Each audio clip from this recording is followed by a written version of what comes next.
Hi, and welcome to Comic Talk. I'm Joshua. And I'm Drew.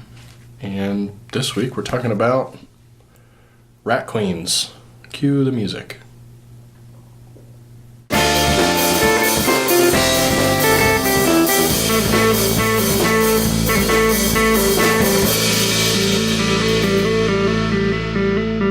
Alright, so this is Rat Queens Volume 1, Sass and Sorcery by Weeb and Upchurch. Weeby? I think it's Weeby. I think that's how you say that. Yeah. What is this? It's very clearly fantasy, like Dungeons and Dragons kind of fantasy, but it's also very satirical. It's funny. Yeah, it's humor. You know what this is? It's really like a D&D adventuring party. You know, like each of the different things are there: the sorcerer, the warrior, the mage, the cleric, the mage, and then there's like the little thief character. And the thing I like that I think really defines it is that it has modern speech and style to it. Like, there's no why art thous or any of that. There's a little bit, but it's sort of for effect. Maybe likenable to I Hate Fairyland, when she uses this very like candy-ish kind of language, but it's always like for effect. Right, and it's also... Okay, so let me back up and give background on this. I really came into Rat Queens because I was searching for things for my daughter. Right. This is not that. Right. And I thought, I just started on this quest to find things that had female protagonists. I picked this up, said, well, this looks like maybe it might work. I flipped through it a little bit and said, no, this will not work, but it looks pretty good. Right? It's pretty gruesome. There's a lot of cursing. There's sex and drugs. And it kind of, if you just look at it, you might not realize what it is. Because that's what happened to me. I picked it up. I didn't buy it thinking that, but I pulled it off the shelf thinking it was going to be more of like a young teen kind of thing, and it's definitely not that. Well, being an image book, if I saw this cover and it was like from Dark Horse or something, like I would say, yeah, probably.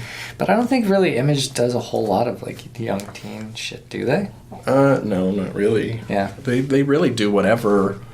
Though, when it comes down to it, they do whatever. Yeah, but I think the deal is, if somebody wants something kind of young teen to get made, they can easily go to any number of publishers and get that out. Sure. But, if they're going to like support their own shit, it's got to be something that's different. Got a pretty broad appeal, yeah. Yeah. So I was shocked initially just by the mature nature of this. And also... Before we go on, I'll say that I really liked it, and I ended up reading the other two volumes as well, but we're just talking about Volume 1 here. Yes. And as it continues from this volume, Drew, I don't think you've read... You just read this one, right? Right. I'm probably going to read the other ones. Yeah. As it continues, it gets much more mature. There starts to be dongs and a lot more cursing. Perfect. And, yeah. Yeah. So it gets worse, and it gets a lot more gruesome, too. A lot more people getting chopped up and all that kind of thing. But let's stick with... Volume 1, let's talk about this a little bit. So, what did you feel was like the one shining, strong point of this book? For me, it's really like the character humor. The way the characters interact and joke with one another really, I think, is what pulls you through it.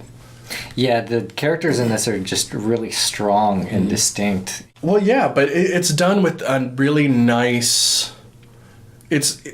They're not these broad stroke characters. There's a lot of attention to filling out the character and making them a lot more than what they initially appear. Because at the beginning, they very much seem like the very stereotypical of each thing. And as this progresses and further on continues to progress, it's really this delving into each character and who they really are and what makes them different than just your standard adventuring group. Very specific people.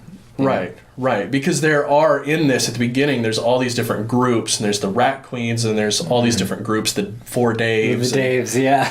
And you see more, like, generic versions, and then you see the Rat Queens, and you can see right away that there's something more to these characters, and they really delve into that a lot. And that's, I think, what most of the focus of the whole series is Sure. how rounded these characters are and otherwise seemingly kind of stereotypical. Mm-hmm. And this is, again, like very adventure heavy and stuff, but there are moments of just personal life with, I think, most of the main characters in this. Maybe only two of them, only two of the Rat Queens. But we get them, and I'm sure, I mean, you've read later, so I'm sure we get bits for everybody. Right, it continues that trend through all of the characters, and some of the ancillary characters as well come in, and they do the same thing. Nice. Mm-hmm.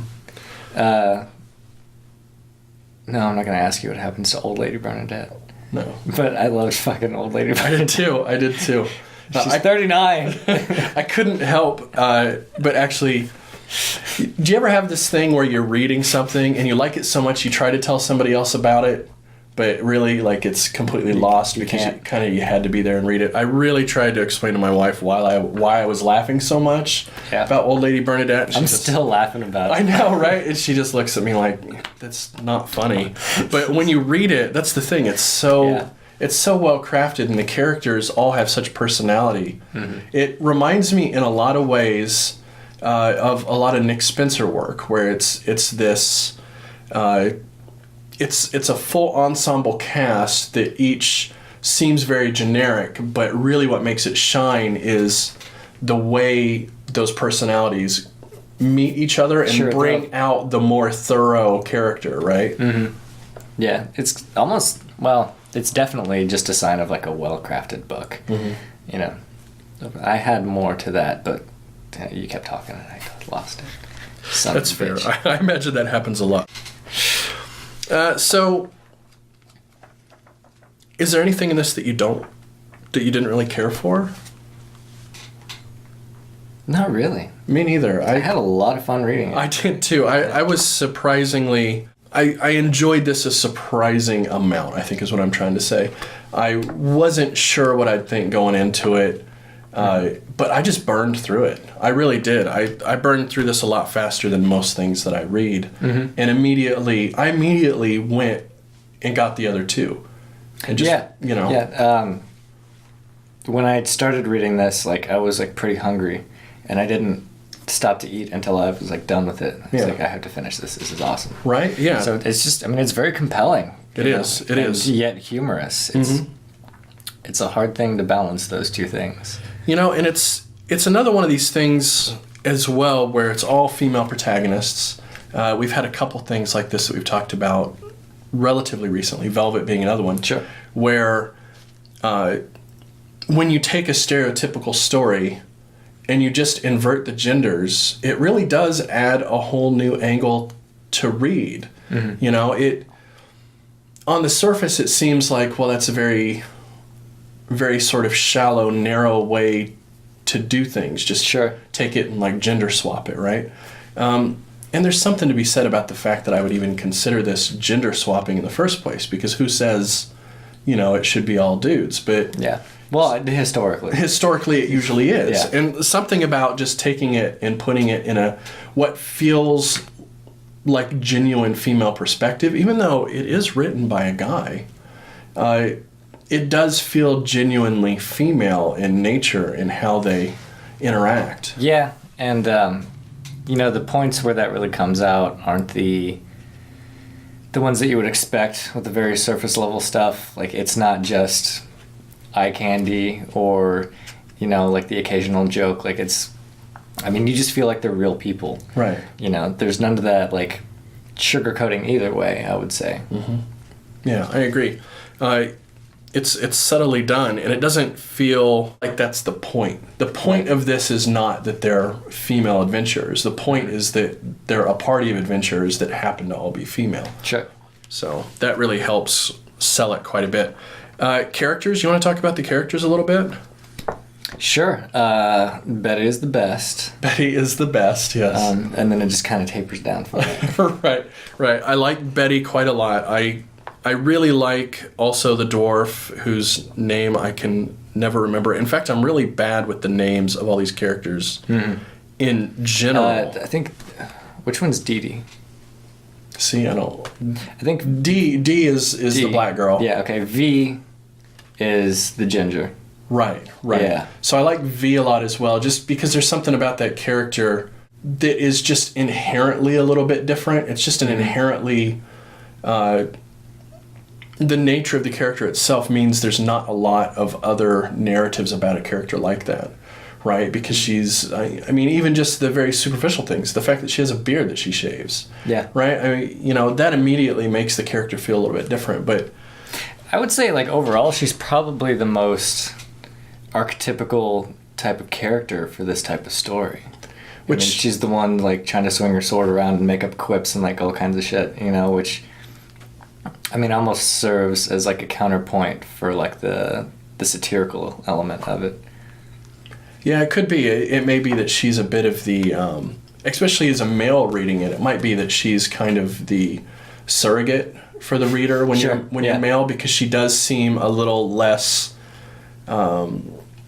less hammed up, maybe. Sure. She's like Conan the Barbarian. I mean, in a lot of ways, yeah sure. But yeah, Betty is fantastic. I love the idea of just this thief that just does drugs and eats candy. But when she's needed, when she has her thing to do, like, she's brilliant, which is also great, and that's kind of a bit of that rounding out of the characters. Sure. She's also, like, completely ridiculous in other ways. Like, right. the scene in the merchant's office had me rolling, man. That's great. And it's strange that they balance so well the cartoonish elements and, like, the more like pulled down, like, character drama. Like, somehow, you know what it reminds me of, and I don't know if this means anything to you or not, but it reminds me of Avatar: The Last Airbender and Korra.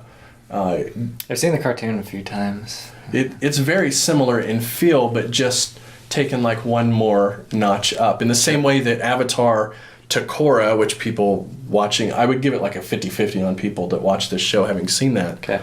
In the same amount of, like, maturity change from one to the next, if you went from Korra to this, like, that same degree would be about what you'd get here. And it has that same level of depth where there's a lot of cartoony, childish elements to it that are over the top and very, googly-eyed, but at the same time, like, all of the character interactions feel very earned and real and earnest. Sure. Last note about Betty, I guess, would just be that, there is that very, like, childish vibe, but then with that also comes, like, the underestimation, which I think they play that really well, because she really is a badass, right. She's just kind of a child. Right. Yeah. Right. She just has childish tendencies, but that's being and form. Whatever they call her in here. In my mind, she's a kinder or a halfling, but there's another name for it in this, but... they play with that trope of a character, and sure. That Raceland, was it Raceland? No. Anyway, Raceland's the wizard, I think. Anyhow, artistically, what do you think of the art here? It's very appropriate for the book, I think. The cover almost looks more cartoony than the rest of the art. It does, isn't that strange? That was a bad choice, I think. One thing I noticed with the art is that it does kind of... It wanders in terms of... cartooniness and roughness. Yeah. Depending on the page and what's being told, the sort of speed of what's happening on the page, there's quite a lot of variance in terms of, like, very defined facial features and the line very work in general lines. And then other times when it's supposed to be a little more cartoony and fun or goofy, it really loses all of its depth and goes really flat, plain, simple coloring. It's a pretty interesting trick that they use. Yeah, I would say the coloring, if they had gone even, like, a little bit more cartoony, like, it would have really pissed me off. Right. But it's just that happy medium for me where, it's somewhere between maybe like the old Robin Hood cartoon and something else. I don't know. Right. And again, for me, it drew a lot of comparisons to, like, Korra, The Last Airbender. again, strikes that same balance. I could see anybody that, like me, loves those shows. This is an automatic buy for you. If you were into Avatar, Korra, just go get this immediately. You will love it, especially if you like Korra. Well, let's talk about that. Who else would you recommend it to? D&D players. Yeah. Definitely. If you read comic books and you've ever played D&D and thought it was fun, you gotta read this because it really does play out like a D&D adventure does. In fact, in a lot of ways, I could imagine people playing these characters in the same way when reading the thing I was trying to reference earlier with the Dragonlance series. It was actually, there's this whole series of books that are very popular in fantasy. Okay. Where they were written as people were playing. So this group would get together, play each of the characters. They play D&D, and the person running it, the DM, was also like taking notes on what everybody was doing, and she turned it into a novelization that ended up being very popular because each of the characters are so distinct. Mm-hmm. Right? It's conversational. Because it's obviously. So many different people playing the characters that you're not getting one person's voice, you're getting many. And this does an amazing job of doing that same kind of vibe. So it really reminded me of that a lot. I would also say people with sort of a dark, nihilistic, maybe, sense of humor would really enjoy this. And this actually, as this progresses, because if you read this, you will keep reading. Yeah. And it gets darker and more nihilistic as it goes too, while still keeping the humor, but like the stakes keep ratcheting up. Mm-hmm. And so yeah, I agree there. If you're into like dark humor, this is a pretty good pull for that. Facebook, Twitter, Tumblr, podcast, YouTube. Mm-hmm. And how are you guys feeling about our new format? Are you missing those polls too much? You like and get to see what we think about more of this kind of stuff. And also, going forward, we have a bunch of stuff lined up at this point. Got a bunch. We've got a whole lot of things coming to you. We've got some pretty obscure things, including We Will Bury You. We're going to talk about She-Wolf in the weeks to come. We're going to talk about Grant Morrison's Wonder Woman for some of you who were saying, please, do some of the mainstream stuff. We're going to talk about Joss Whedon's Astonishing X-Men. What else do we got? We got some Gail Simone stuff coming up. Are we still doing Gwenpool? We're going to do Gwenpool. That's coming up here in like another week. So, we're trying to pull from a lot of different plates, give you a lot of different kinds of things. Samples. Some of this stuff. Continental breakfast. That's right. Some of this stuff is things that we love and want you to know about like this. And some of it, we're just trying. Maybe an intercontinental breakfast. That'd be tight. Is that a thing? I mean, not for people like us, but maybe. Yeah. Somebody's got like a little Chinese breakfast and a little like... What is Chinese breakfast? Probably just rice. I don't know. Is that racist? I asked a Korean lady, and she said they have a lot of soup for breakfast. Soup for breakfast? That was fucking weird. Yeah, that is weird. But I don't know why. I mean, it's really not, if you think about it. This seems weird to me. I know the Japanese like eggs. They do a lot of omelets. They have that cool... Have you ever seen that with the pan? It's like a square pan, and they keep pushing it and folding it over, and you get it's like a omelet brick. It's pretty neat. Like a burrito of straight egg? Yeah. It's literally a square, like rectangle brick of egg that they have. It's their like a Japanese omelet.